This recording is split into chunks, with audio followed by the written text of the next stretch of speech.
Hey, it's your boy Bobby Beast here. I want to talk about a subject that comes to mind, that is Drew is the villain. When it comes down to it, I've been talking about the fact that Drew was definitely going to be the power villain when it comes down to it. And what I mean by that is that basically he would be an opponent for Tariq. Now, why am I saying that? If you really pay attention, it was Drew who came up with everything that's going on right now. He pretty much talked to Diana and manipulated and controlled the situation to help set up Tariq and get Monet out of the way. Now, why is Drew like this?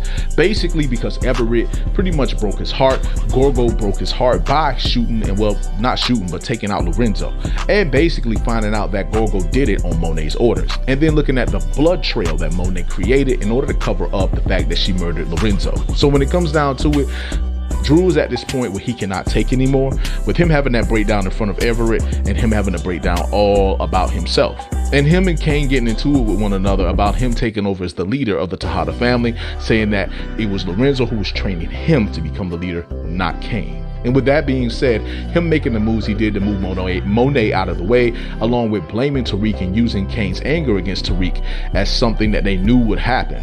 Basically, he's putting himself in the place where he's going to be dealing with Noma directly. And so with that being said, Diana for him is just really a pawn, whereas Kane is someone he can pretty much play because Kane goes off of rage and instinct. But don't get it twisted, Kane is aware of situations, as he was able to figure out that it was Lorenzo who took out Zeke, as well as he was the one who figured out that Monet was the one who took out Lorenzo, with Monet threatening him. So basically, when it comes down to it, Kane would be able to figure out that it was Drew who plotted everything out. But trust, Drew is going to keep that covered up, him and Diana. And he's pretty much going to still be using Diana as a pawn until Diana is able to change that situation. But I think when it comes down to it, Drew's trying to position himself to be the one that is going to be dealing with Noma directly. And the reason why I'm saying that is because right now, Monet is in the hospital. Kane just took a flesh wound. He's going to be out of the way. So the only person that she's going to be dealing with is really Drew and Diana. And we all know Drew's going to set himself up where he's going to be the person that she deals with directly, with Effie being a person that they deal with at the side. Effie's going to be doing her own thing. She's not going to be a part of the Tejadas, so she's going to be off doing her own thing, much like what Tariq was doing with